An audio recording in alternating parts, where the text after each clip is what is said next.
Good afternoon, everyone. Welcome to my channel Net JRF with AIR1 युक्ति. आज हम ऐसी स्ट्रैटेजी के बारे में बात करने वाले हैं जो मैंने फॉलो की थी, जिससे आज मैं ये सक्सेस अचीव कर पाई हूँ. तो बिना टाइम वेस्ट करे स्टार्ट करते हैं. स्ट्रैटेजी बताने से पहले मैं कहना चाहूँगी कि ये जर्नी हमारी लॉन्ग टाइम चलनी है. ये हमारे कैरेक्टर बिल्ड करने में बहुत ज़्यादा हेल्प करेगी. तो हमें कुछ बातें पहले ध्यान रखनी होंगी, जैसे कि हमें ध्यान रखना होगा कि जहाँ हम पढ़ते हैं हम वो जगह फिक्स रखें. जैसे मैं एक टेबल चेयर पे पढ़ा करती थी तो मैं रोज़ वहीं पढ़ाई करती थी.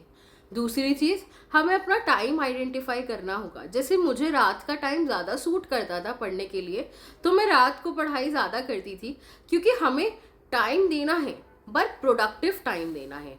प्रोडक्टिव टाइम देंगे तो वो हमारे लिए बेनिफिशियल रहेगा. तो जिस टाइम हम लोग ज़्यादा प्रोडक्टिव फील करते हैं, आपको वो आइडेंटिफाई करना है और वही टाइम आपको अपनी प्रिपरेशन के लिए देना है. तो टिप नंबर 1 मैं ये देना चाहूँगी कि हमें अपने सब्जेक्ट्स को आइडेंटिफाई करना होगा ईजी, मॉडरेट एंड हार्ड में.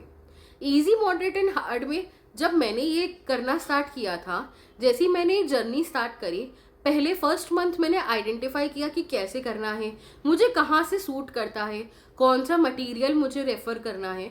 उसके बाद मैंने बिगिन किया कि मैं अपने सब्जेक्ट्स को ईजी, मॉडरेट एंड हार्ड में डिवाइड करती थी. ये प्रोसेस मैंने दोनों पेपर के लिए किया है, पेपर 1 में भी एंड पेपर 2 में भी. ये जो सैम्पल मैं आपको दिखाने वाली हूँ, ये उसका है जब मैंने 1 मंथ कर लिया. उसके बाद से जब ये मैंने फर्स्ट सैम्पल बनाया था अपने लिए, उसके बाद हर मंथ मैंने ईजी, मॉडरेट एंड हार्ड अपने आइडेंटिफाई किए हैं. इससे हेल्प ये होती है कि हमें पता चलता है, हमें कॉन्फिडेंस मिलता है कि हाँ, पहले ये सब्जेक्ट मेरे लिए हार्ड हुआ करता था, अब ये मॉडरेट में आ गया है. ये वाला सब्जेक्ट, ईजी सब्जेक्ट्स जो है वो मैं ईजिली स्कोर कर सकती हूँ. इसमें मैं मेहनत करूँ तो मैं और बेटर बन सकती हूँ. तो ये हमारे कॉन्फिडेंस बूस्ट करने में बहुत ज़्यादा हेल्प आता है. सेकेंड, अगर हम बात करें तो हमें आइडेंटिफाई करना है कि कौन सा सब्जेक्ट्स हमारे ज़्यादा टाइम टेकिंग है. जैसे मेरे लिए income tax, legal aspect learn करना थोड़ा टिपिकल रहता था, या फिर अगर पेपर 1 की बात करूँ तो people development, environment, higher education थोड़े टिपिकल रहते थे. तो मैंने इसको बिट्स में डिवाइड किया. मैं रोज़ पढ़ती थी इन सब्जेक्ट्स को. जैसे किस पर्टिकुलर डे मैंने गैसेस याद करे, किसी दिन मैंने प्रोटोकॉल याद किया. प्रोटोकॉल सारे नहीं, मतलब थोड़ा डिवाइड करके 2-3 ऐसे करके याद किया. तो बट मैंने इसको कंसिस्टेंटली पढ़ा. सेक्शंस, जैसे मैंने किसी दिन एक याद कर लिया इनकम टैक्स में, कोई एक पर्टिकुलर सेक्शन याद कर लिया. जैसे कि मैंने सैम्पल में दिखाया है कि मैं बहुत बिट्स एंड पीसेस में इनको कर रही थी, बट मैं रोज़ इन 4 सब्जेक्ट्स को कर रही थी. उसके अलावा हमें क्लब करना होगा. ईजी सब्जेक्ट अगर आपने पेपर 1 का पिक किया है तो हार्ड सब्जेक्ट आप पेपर 2 का पिक कर सकते हैं, एंड वाइस वर्सा. तो इससे क्या होता है, एक मॉडरेशन बना रहता है. अब मैं आप सभी को 3 कैटेगरीज में डिवाइड करना चाहूँगी. सबसे पहले हमारे वो एस्पिरेंट्स होंगे जो अभी अटेम्प्ट में किसी वजह से रह गए हैं, बहुत माइन्यूट मार्क्स से रह गए हैं. तो आई होप आप सभी ने एक बार सिलेबस अपना कंप्लीट कर लिया होगा. अब आपको रिवीजन की ज़रूरत है या कुछ इम्प्रूवमेंट की ज़रूरत है, जिससे आप अपनी जर्नी अचीव कर पाएँ. तो आपको मैं ये सजेस्ट करूँगी कि पहले अपना एग्ज़ाम शीट एनालाइज़ कीजिए. एनालाइज़ कीजिए कि कौन से सब्जेक्ट्स में आपकी मिस्टेक्स ज़्यादा हुई हैं. उस सब्जेक्ट को अगर आपको लगता है कि ज़्यादा ही वीक है, तो एक बार आप फिर से पढ़ाई कीजिए उन सब्जेक्ट्स की. फिर आपका देखिए, कोई भी सब्जेक्ट कंप्लीट नहीं है जब तक आपने उसकी 2 टाइम्स PYQ नहीं करे हैं. 2 टाइम्स PYQ से मेरा मतलब ये नहीं है कि PYQ आपको फॉर द सेक ऑफ कर देने हैं. एकदम अच्छे से उसकी लैंग्वेज पढ़नी है. देखिए, NTA जो है अपनी लैंग्वेज रिपीट करता है. जब मैं एग्ज़ाम दे रही थी तो मुझे ये नहीं लगा कि मैं कुछ नया अटेम्प्ट कर रही हूँ, मुझे यही लगा कि मैं कुछ PYQ अटेम्प्ट कर रही हूँ. मैंने 2012 से लेके 2023 तक के सारे PYQ अटेम्प्ट किए हैं. जब आप ये अटेम्प्ट करोगे ना, तो आपको पता चल जाएगा यार NTA सिनेरियो में ये आंसर देता है. तो एक ना आपका माइंड उस तरीके से फंक्शन करने लगेगा जब आपने PYQ ट्वाइस किए हैं. जब आप PYQ अटेम्प्ट करें तो आपको अलग से उसकी नोटबुक बना लेनी है, आपको वो टॉपिक लिख लेने हैं. मैं सजेस्ट करूँगी कि आप टॉपिक वाइज कीजिए। जैसे अगर टीचिंग में मैं बात करूँ, टीचिंग एप्टीट्यूड में आपने लर्नर्स थ्योरी किया है तो लर्नर्स थ्योरी के पीवाईक्यू आप कीजिए। अगर टॉपिक वाइज नहीं हो रहा है तो सब्जेक्ट वाइज तभी आप सब्जेक्ट वाइज भी कर सकते हैं, लेकिन आपका सब्जेक्ट कोई भी पूरा नहीं है जब तक आपने उसके पीवाईक्यू 2 टाइम्स अटेम्प्ट नहीं किए हैं। उसके बाद मैं सेकंड कैटेगरी पे आना चाहूँगी। सेकंड कैटेगरी में हमारे वो एस्पिरेंट्स हैं जिनका 50-50 सिलेबस कंप्लीट है या जिनका अभी दिसंबर में फर्स्ट अटेम्प्ट होने वाला है। तो आप सभी को मैं ये सजेस्ट करूँगी कि अपना टाइम डिवाइड कीजिए। लेट से एग्जाम्पल मैं लेती हूँ कि आप दिन का 8 आवर्स डिनोट करते हैं इस जर्नी के लिए, तो 4 आवर्स आपको क्या करना है, लेट्स अज्यूम आपके 5 यूनिट्स हो चुके हैं दोनों पेपर से, तो 4 आवर्स जो आप शुरू के देंगे तो 4 आवर्स में आपको उन यूनिट्स को रिवाइज करना है। Revision is the key, revision आपको करते रहना है। आप उन यूनिट्स को रिवाइज कीजिए, आप उन यूनिट्स के टॉपिक्स देखिए कि कौन से टॉपिक्स अभी भी वीक थे, या पीवाईक्यू के टॉपिक्स आप कर लीजिए। देन 4 आवर्स आपको उन यूनिट्स को देने हैं जो आप न्यू कर रहे हैं, न्यू आपको करते रहना है। और अब थर्ड कैटेगरी में वो स्टूडेंट्स हैं जो अभी 5 यूनिट्स भी नहीं किया या इनका फर्दर आगे का टारगेट है, तो आप सभी को लोड नहीं लेना है कि कट ऑफ इतनी हाई जा रही है या एनटीए से क्वेश्चंस पूछता है, ये लोड नहीं लेना है। अभी आपको अपने बेसिक्स पे वर्क करना है। सी बेसिक्स आपके क्लियर होते हैं तो क्वेश्चन बन जाते हैं, बेसिक्स पे वर्क करना है। अब इसमें भी 2 टाइप के स्टूडेंट्स होंगे। पहले जो बुक पढ़ना प्रेफर करते हैं, जो बुक पढ़ना प्रेफर करते हैं उनके लिए आपको क्या करना होगा, कोई 3 स्टैंडर्ड बुक्स आप एनालाइज कर लीजिए उस पर्टिकुलर सब्जेक्ट का। आपको 1 स्टैंडर्ड बुक अच्छे से पढ़ लेना है। अब सेकंड और थर्ड बुक में से आपको वो टॉपिक्स देखने हैं जो उस फर्स्ट बुक में नहीं थे। हमें इन्फॉर्मेशन ओवरलोड नहीं करना है। आजकल हमारे पास बहुत ज़्यादा इन्फॉर्मेशन अवेलेबल है, हमें स्ट्रैटेजिकली काम लेना होगा। उसके बाद जो लोग वीडियोस देखना प्रेफर करते हैं, आपको अपना कोई एक सोर्स देखना होगा कि किसकी वीडियोस आपको ज़्यादा समझ में आती हैं, आपको आइडेंटिफाई करना होगा। अब ये भी नहीं है कि आप बहुत से लोगों की वही सेम वीडियोस देखे जा रहे हैं, नहीं, इससे हम अपना टाइम वेस्ट करेंगे और कुछ नहीं होगा।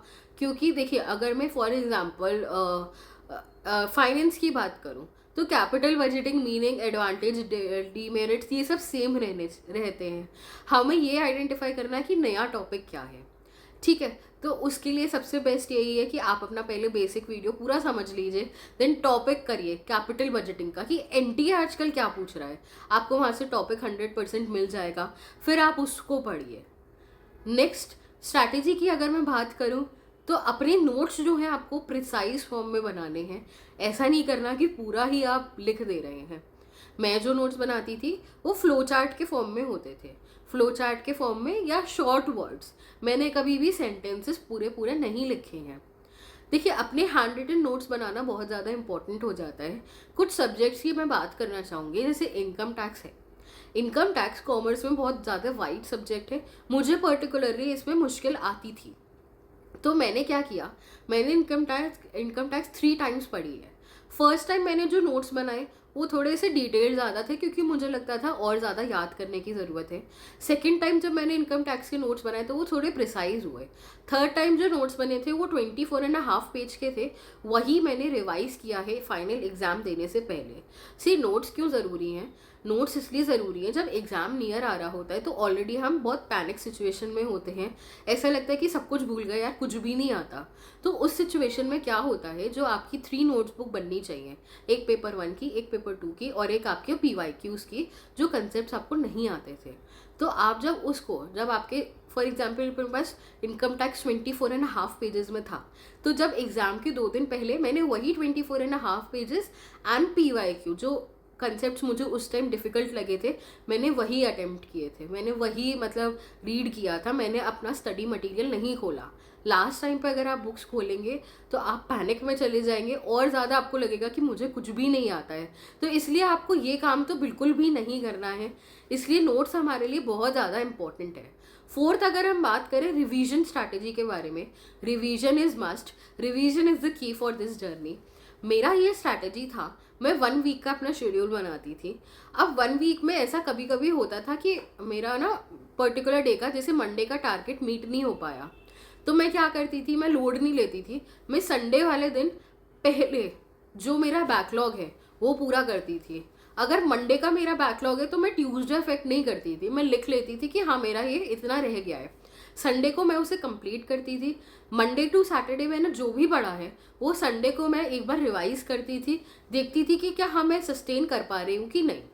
अब ऐसा भी नहीं है कि आपको सिर्फ संडे ही रिवाइज करना है। जैसे आपने मंडे को कोई चीज़ पढ़ी, ट्यूसडे को आप अपनी नोटबुक ओपन कर रहे हैं, तो आप जब पेजेस टर्न कर रहे हैं तो एक बार एक ग्लांस ले लेना है कि हाँ आप रिटेन कर पा रहे हैं कि नहीं, कि मैंने ये चीज़ पढ़ी थी, मैं रिटेन कर पा रहा हूँ, मुझे याद है। ये चीज़ आपको देखनी होगी। अगर ट्यूसडे को आप नहीं कर पा रहे तो मैं मार्क कर लेती थी, मैं 15 मिनट्स एक्स्ट्रा लगा के उस चीज़ को रीड कर लेती थी, तो मुझे याद आ जाता था। रिवीजन करेंगे नहीं तो नहीं हो पाएगा, क्योंकि बहुत सारा कोर्स है, बहुत सारी चीज़ें हैं जो याद करनी पड़ती हैं।